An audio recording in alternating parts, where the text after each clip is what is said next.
21h30, madame, monsieur, bonsoir, bienvenue dans le journal. Le président de la République assiste dans la ville chinoise de Nikisha à l'ouverture de l'exposition Chine, pays arabes et supervise la signature de 2 accords de coopération entre notre pays et la Chine. Les ministres de l'Intérieur et des Relations avec le Parlement effectuent des visites de prise de contact au niveau de certaines directions relevant de leur département. Les assises des rencontres consultatives préliminaires au dialogue national se poursuivent au niveau des ateliers sur l'agenda et l'ordre du jour du dialogue.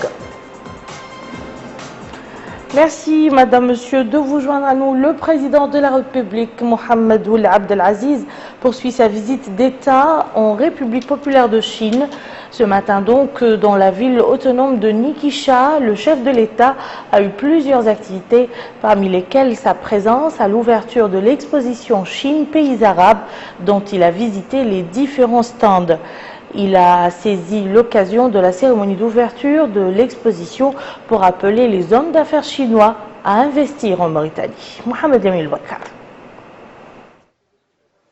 La deuxième journée de la visite d'État du président de la République, Mohamed Ould Abdel Aziz, en République populaire de Chine, a été marquée par sa présence ce matin dans la ville autonome de Nishika, à l'ouverture de l'exposition Chine, pays arabe. Le président de la République a prononcé à cette occasion un discours dans lequel il a affirmé que cette exposition contribue au renforcement des liens entre la Chine et le monde arabe, soulignant que l'importance du poids de la Chine et sa contribution à la préservation de la paix font d'elle une force de poids qui donne une importance à ses relations solides avec le monde arabe et le continent africain auquel appartient la Mauritanie, qui a célébré, a-t-il dit depuis quelques jours, le 50e anniversaire de l'établissement des relations diplomatiques entre les deux pays.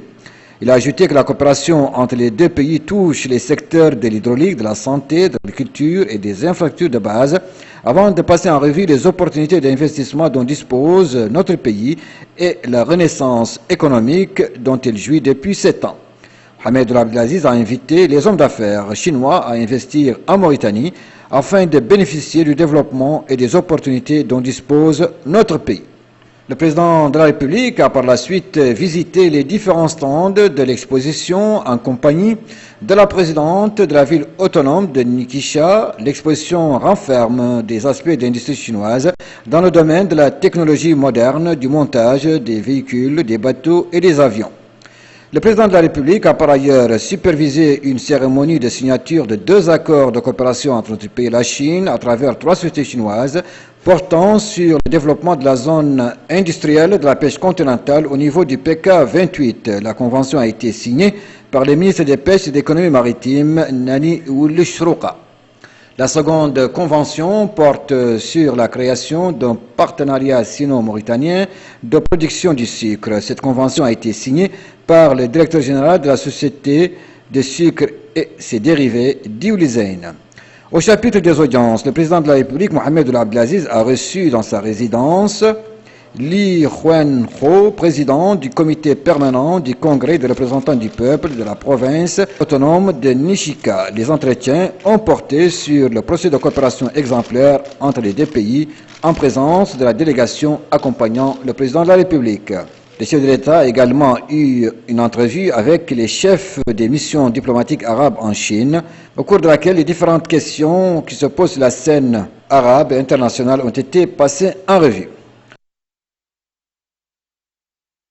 Ici à Nouakchott, les assises de rencontres consultatives préliminaires au dialogue national inclusif se poursuivent au niveau des 2 ateliers. Les participants à l'atelier consacré à l'ordre du jour ont planché sur la définition des sujets devant être débattus dans le cadre du dialogue qui sera organisé prochainement. Abdul Adamaba. Au 3e jour de ces concertations préliminaires au dialogue national inclusif, les participants ont abordé les questions liées au système éducatif, au symbole de l'État, au processus démocratique, les conditions de vie des citoyens ainsi que l'égalité et les libertés ont été aussi évoquées. Cet atelier qui a réuni des politiques, universitaires, hommes de culture et citoyens lambda a constitué une opportunité d'échange afin de décliner les contours de la Mauritanie de demain. Ces journées de concertation sont d'une importance capitale pour le pays, dans la mesure où la volonté politique y est des plus grandes instances du pays, c'est-à-dire du président de la République.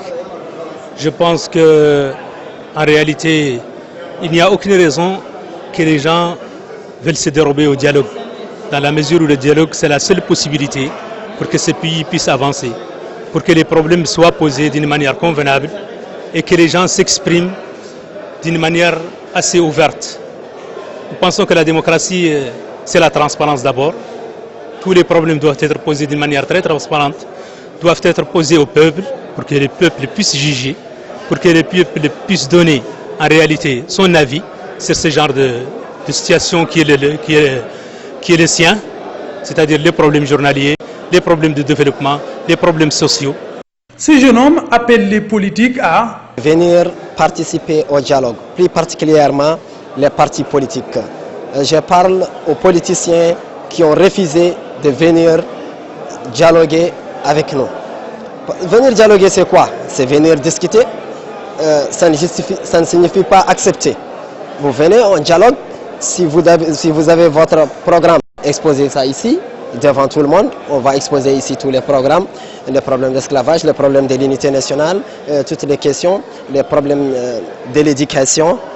Les concertations en prélude au dialogue national inclusif constituent l'affaire de tout le monde, parce que le dialogue, c'est d'abord l'opportunité de se réconcilier. Il faudrait que la Mauritanie se réconcilie avec elle-même à travers ce dialogue. Nous déplorons l'absence de la société civile du dialogue de 2009, son absence du dialogue 2011, et nous voulons que l'opposition saisisse l'opportunité de participer au dialogue 2015. C'est à travers le dialogue, à travers les discussions, à travers les échanges de points de vue qu'on arrive à des solutions adéquates pour toutes les parties, tant pour l'opposition, pour la majorité parlementaire et pour la société civile. Il faut rappeler que ces journées de concertation qui ont été lancées par le Premier ministre vont durer 8 jours. Dans le second atelier qui traite de l'agenda du dialogue, les discussions des participants ont porté sur la détermination d'un calendrier pour le démarrage du dialogue national ainsi que des axes qui seront abordés. Abdelrahman Hamaden nous en dit plus. La 4e journée des rencontres consultatives préliminaires au dialogue national inclusif a été marquée par des interventions et discussions qui reflètent la volonté des participants de jeter les bases d'un dialogue franc et inclusif, mais aussi fructueux pour renforcer la démocratie et la paix sociale et poursuivre la démarche du développement du pays. Cette journée nous permet de débattre plusieurs sujets, l'unité nationale, l'éducation, la santé. Je lance un appel à tous les Mauritaniens conscients de l'intérêt national de prendre l'exemple des Américains et des Iraniens qui ont trouvé une solution à un problème qui datait depuis longtemps par le dialogue. Ce dialogue a permis aux Iraniens et aux Américains, à la puissance occidentale, de trouver une solution sur l'armement nucléaire iranien. Donc, je lance un appel à tous les Mauritaniens de venir dialoguer, s'asseoir, débattre de leurs problèmes pour la construction d'une Mauritanie unie et prospère. Je me félicite d'être un participant, mais j'aimerais que ce dialogue puisse se passer dans les conditions les meilleures. Et comment? À mon avis, quand on parle de dialogue, il y a échange entre plusieurs partis, que ce soit les partis de l'opposition, que ce soit les partis de la mouvance présidentielle ou le parti au pouvoir. J'aimerais que ce dialogue puisse réunir tous les fils de ce pays, c'est-à-dire toutes les sensibilités, que tout le monde soit représenté et que chacun donne son avis pour que, ensemble, nous puissions construire quelque chose de réel. Plusieurs thèmes ont été abordés et discutés, notamment l'unité nationale, l'enseignement, la santé ou encore les réformes politiques. Nous pensons que pour régler les problèmes de la Mauritanie, il faut que chacun s'y mette. Ce n'est pas un problème d'individu, ce n'est pas un problème de parti, c'est un problème global des Mauritaniens. Et je pense que quand ils ont eu l'occasion de se retrouver, de parler de leurs problèmes, de parler de la démocratie, d'essayer un peu d'ajuster les tirs, s'ils veulent, si je peux m'exprimer ainsi, d'ajuster les tirs pour que les choses marchent convenablement. Pensons que la démocratie doit être construite par tout le monde.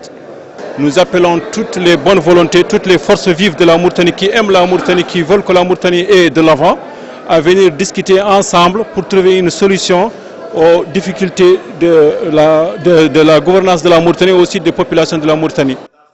Au niveau de l'atelier de l'agenda du prochain dialogue, il y a une unanimité entre les différents intervenants sur l'importance du dialogue en tant que choix irréversible et outil démocratique pour rapprocher le point de vue et arriver à un consensus sur les questions nationales.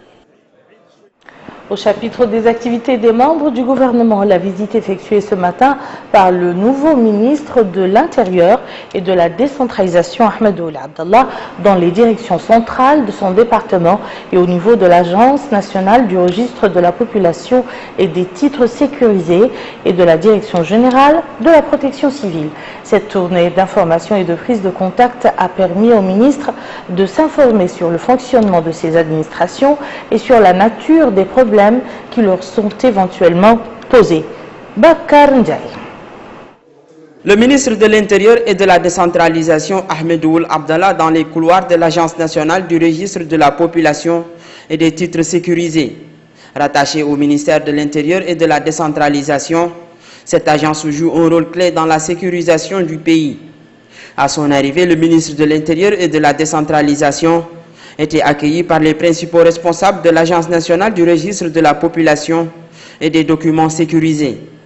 Lors de cette visite, le ministre s'est rendu au centre technique d'émission de tous les documents sécurisés, des cartes d'identité aux actes de mariage, en passant par les cartes de séjour ou encore les passeports personnels et diplomatiques. Cette visite s'est ensuite prolongée avec une réunion avec les responsables et les employés de l'agence. À cette occasion, son administrateur directeur général a fait un exposé sur les différentes prestations de cette institution. Après l'Agence nationale du registre de la population et des documents sécurisés, le ministre de l'Intérieur et de la décentralisation s'est rendu à la Direction générale de la protection civile, créée en 1969 et qui compte actuellement 328 éléments, dont 48 officiers. Après une visite au centre de gestion des crises, le ministre a tenu une réunion avec les responsables de cette institution. En marge de cette rencontre, le directeur général de la protection civile, le colonel Ahmed Ould Eleyouta, a fait un exposé sur les différentes missions de cette direction qui portent fondamentalement sur la protection des citoyens et de leurs biens des catastrophes sur toute l'étendue du territoire national. Au terme de ces deux visites, le ministre de l'Intérieur et de la décentralisation a exprimé sa satisfaction pour les efforts accomplis par les institutions visitées. Il a félicité leurs responsables, les appelant à davantage de conscience professionnelle, d'assiduité, de transparence et de préservation de l'intérêt et de l'avenir du pays. Le ministre de l'Intérieur et de la décentralisation, Ahmed Ould Abdallah, effectuait ses premières sorties depuis sa nomination le 2 septembre dernier. Son homologue des relations avec le Parlement et la société civile, Mohamed Lamine Ould Cheikh, était lui l'hôte de la télévision Al-Mauritania et plus tard de l'imprimerie nationale. Le ministre a eu l'occasion de prendre contact avec les responsables et le personnel de ces deux établissements d'information dont il a visité au passage les différents services et les équipements. Bakar Baylaba. Le ministre des Relations avec le Parlement et la société civile, porte-parole du gouvernement, M. Mohamed Lamine Ould Cheikh, a été accueilli à son arrivée par la directrice de la chaîne, Mme Khira Mint Cheikhani, entourée de ses collaborateurs. Une fois accueilli, M. Mohamed Lamine Ould Cheikh s'est rendu au centre nodal. Sur place, il a été édifié sur le fonctionnement de ce service. Après le nodal, cap sur la régie technique. Là aussi, le ministre s'est informé sur le fonctionnement de ce service. La régie technique est le lieu depuis lequel l'émission, le journal ou le direct prennent forme. Le ministre des Relations avec le Parlement et la société civile, porte-parole du gouvernement, a également visité les plateaux de la chaîne où il a reçu des explications sur cette entité. Un plateau est l'espace d'un studio de télévision destiné à être filmé ou à recevoir les techniciens les plus proches de la zone couverte par les caméras. Il a également visité la salle de montage qui consiste à sélectionner des images enregistrées sur un support électronique et les assembler en une suite cohérente ou d'expression journalistique ou artistique. Autre service visité, les archives de la chaîne. Il s'agit de la mémoire de la télévision. Ici, on conserve tout ce qui a été diffusé sur la chaîne depuis sa naissance jusqu'à aujourd'hui.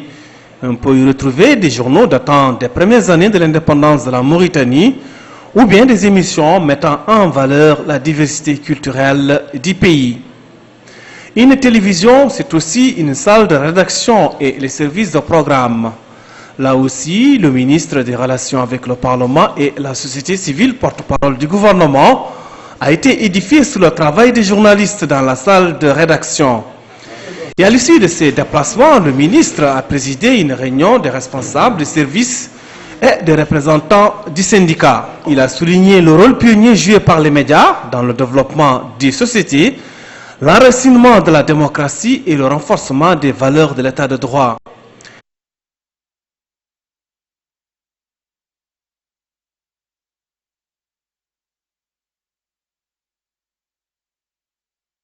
Exprimer sa disponibilité à aider la chaîne El Mauritania afin de lui permettre de mener à bien sa mission. Le ministre des Relations avec le Parlement et la société civile, porte-parole du gouvernement, M. Mohamed Emine Cheikh, a également effectué ce matin une visite de prise de contact et d'information à l'imprimerie nationale.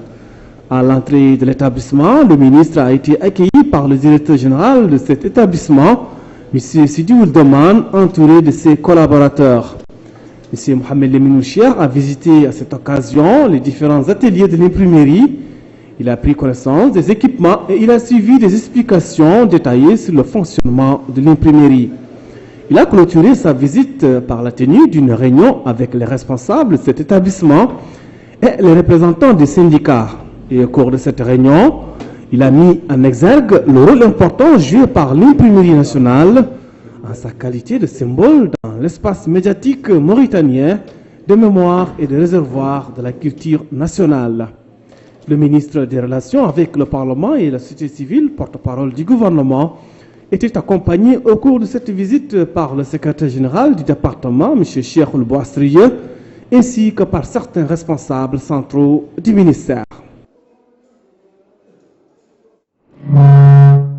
L'activité jusqu'à présent la présidence de la coalition au président du parti Sawab, Dr Abdessalam Al-Horma. C'est le président du parti à lui-même, Bridget, qui assurait cette présidence tournante. L'échange de témoins s'est effectué ce matin lors d'une conférence de presse au cours de laquelle le président du parti lui-même a affirmé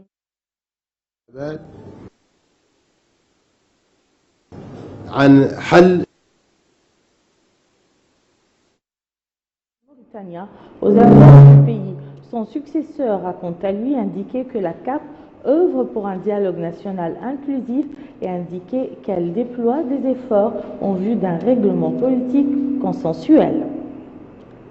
Hier s'est tenu à Nouakchott les travaux d'un forum sur la formation et l'entrepreneuriat dans le domaine du bâtiment et des travaux.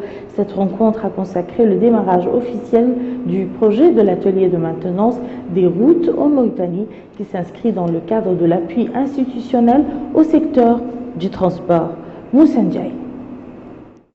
Promouvoir les négociations et la concertation sociale en renforçant les capacités techniques du secteur de l'équipement et des transports en Mauritanie est l'un des objectifs de cet atelier. Prennent part à cette rencontre plusieurs acteurs nationaux et internationaux en vue d'appuyer le secteur de l'équipement et de transport. C'est dans ce cadre que M. Diallo Daouda Samba, secrétaire général du ministère de l'Équipement et des Transports, a saisi cette occasion pour préciser que le démarrage de ce projet démontre l'engagement des pouvoirs publics dans sa politique de développement pour promouvoir et moderniser les infrastructures de base du secteur des transports. C'est l'instruction du président de la République, son Excellence, M. Mohamed Ould Abdelaziz, et sous la supervision du Premier ministre, M. Yahya Ould Haddamil, a-t-il précisé. Le programme d'appui institutionnel du secteur des transports en Mauritanie est financé par le Fonds de l'Union européenne pour le développement et exécuté par le Bureau international du travail. À la fin du projet, on aura formé 400 jeunes qui seront formés et employés. Ce n'est pas un nombre qui peut changer disons, les chiffres macroéconomiques, mais ce sont 400 familles qui auront un avenir beaucoup plus positif avec ces projets. C'est un projet qui incite dans toutes les priorités qu'on vient de mentionner, l'emploi, la jeunesse, les groupes vulnérables, le contact avec le secteur privé, et qui a aussi une caractéristique additionnelle, c'est le fait qu'il établit une complémentarité entre les actions de l'Union européenne dans le secteur routier et la création d'emplois. De son côté, le deuxième vice-président de l'Union nationale du patronat mauritanien, M. Lafdar Ould Bettah, a précisé que le démarrage des travaux de ce forum sur le rôle du secteur privé et l'employabilité des jeunes pour l'entretien routier et le BTP en Mauritanie s'inscrit dans le cadre de la participation de l'Union nationale du patronat mauritanien à travers la Fédération nationale des bâtiments et des travaux publics, en vue d'atteindre, dit-il, les objectifs de ce projet qui est en phase expérimentale. L'appui des partenaires techniques et financiers du secteur des transports en Mauritanie va sans nul doute mettre en place des expériences d'insertion des jeunes en déperdition scolaire à travers les projets d'appui du développement par apprentissage, INAP-GREC. Ce projet viendra appuyer de nombreuses initiatives des Nations Unies déjà en cours, notamment concernant l'appui à la réalisation d'une nouvelle politique de l'emploi et de l'enquête nationale des références sur l'emploi et le secteur informel du BIT grâce à l'appui de la BAD. Encore, on citera l'appui conjoint du PNUD et du BIT aux sortants de la formation professionnelle et aux universitaires, ainsi que la formulation d'une stratégie de la promotion de la micro et petite entreprise. L'appui du BIT à la mise en œuvre d'une stratégie sur le dialogue social et d'autres programmes et initiatives en cours. En marge des travaux de ce forum, les participants à cette rencontre ont visité les différents stands des principaux partenaires du projet où ils ont suivi des explications détaillées sur les différentes phases du programme d'appui institutionnel du secteur de transport en Mauritanie et sa contribution au développement économique et social du pays. Nous allons à présent à Kifa qui abrite depuis aujourd'hui le championnat de tir à la cible. Plus de 70 clubs y prennent part à cette compétition qui dure 5 jours. Melika Nari. Le championnat du tir à la cible pour la saison 2015 a débuté aujourd'hui à Kifa, capitale de la wilaya de la Saba, dans une atmosphère de quiétude et dans un cadre verdoyant, grâce aux dernières pluies, donnant un aspect des plus touristiques à la ville. C'est dans ce cadre des plus agréables qu'a été organisé le championnat de tir à la cible, qui compte une participation de plus de 70 clubs représentant les différentes wilayas du pays. Un sport qui rencontre de plus en plus d'adeptes. Le wali de la Saba, M. Mohamed El-Hassan Mohamed Saad, a dans une allocution souhaité la bienvenue aux nombreux participants et a mis en exergue l'importance du tir à la cible en tant que patrimoine culturel préservé au fil des temps par les générations successives. Depuis l'indépendance nationale, des tournois sont organisés dans le domaine du tir à la cible afin de perpétuer cette tradition culturelle, d'autant que le prophète, paix et salut sur lui, a recommandé d'enseigner à nos enfants la natation et le tir à la cible. Cette pratique sportive a également des répercussions économiques sur la ville, aujourd'hui à Kifa, mais également dans toutes les villes où ce championnat a eu lieu. Et ce, d'autant plus que plus de 70 clubs y participent, ce qui suppose une capacité d'organisation et d'accueil. Amd Moussaed Kifa a quant à lui souhaité la bienvenue aux participants du championnat en soulignant la tenue de cette épreuve sportive avec cette saison. Il a déclaré souhaiter que Kifa reste et demeure pour les tireurs à la cible une place privilégiée de cette pratique sportive. Le président du comité d'organisation a souligné de son côté les efforts déployés pour une organisation optimum. C'est, dit-il, dans un cadre des plus agréables que se déroule ce championnat qui fait suite à celui d'Attar organisé l'an dernier. Des générations d'adeptes de ce sport perpétuent cette tradition auquel, dit-il, le président de la République prête une attention particulière. Le tir à la cible, dit-il, est un moment privilégié de fraternité et de respect qui fait revivre les villes de l'intérieur. 5 jours durant, les participants à ce tournoi auront la possibilité de montrer leur dextérité. Dans l'actualité internationale, précisément au Yémen, 4 membres présumés d'Al-Qaïda ont été tués dans une attaque nocturne de drones attribuée aux États-Unis près de la ville de Mukalla, dans le sud-est du Yémen. Les quatre hommes étaient à bord d'un véhicule tout-terrain et faisaient route de la zone Al-Rayyan vers Mukalla, qui est aux mains d'Al-Qaïda depuis avril dernier. Le véhicule a été pulvérisé par un missile tiré par un drone à 7 km de l'est à Mukalla, a dit un responsable local. Seuls les États-Unis disposent de drones dans la péninsule arabique et les attaques de ce type n'ont pas cessé au Yémen en dépit de la guerre entre rebelles chiites Houthis et forces pro-gouvernementales soutenues notamment par l'Arabie Saoudite.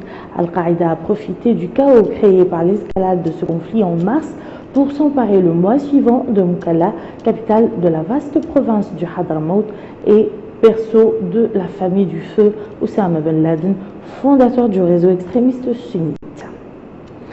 La question de l'immigration continue de diviser les Européens malgré l'appel du président de la Commission européenne qui a invité des membres de l'Union européenne à l'audace et l'humanité. En Hongrie, en Roumanie, et en Slovaquie, au Danemark, en Autriche et en Macédoine, des signes de tension se sont multipliés. Ils se sont dit fortement opposés à la politique prônée par Berlin pour accueillir avec générosité la vague des réfugiés qui continue de grossir sur les routes d'Europe. En effet, le flot ininterrompu des réfugiés, souvent partis en Syrie ou l'Irak, est loin de se tarir. Des nombres records de passages ont été signalés aujourd'hui entre la Serbie et la Hongrie, ainsi qu'à la frontière avec l'Autriche. La politique de Budapest, qui s'apprête à déployer l'armée pour fermer hermétiquement sa frontière avec la Serbie, pousse les candidats à l'exil à accélérer leur marche à travers les Balkans de peur qu'il ne soit bientôt trop tard. Ainsi prend fin ce journal. Je vous en rappelle les principales informations.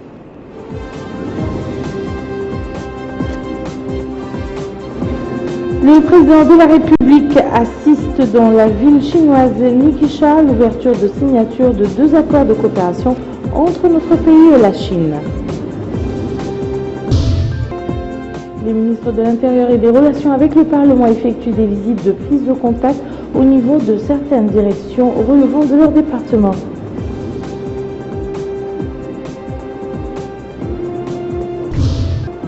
Les assises de rencontres consultatives préliminaires au dialogue national se poursuivent au niveau des ateliers sur l'agenda et l'ordre du jour du dialogue. Voilà, merci Madame et Messieurs de nous avoir suivis. À demain, Inch'Allah.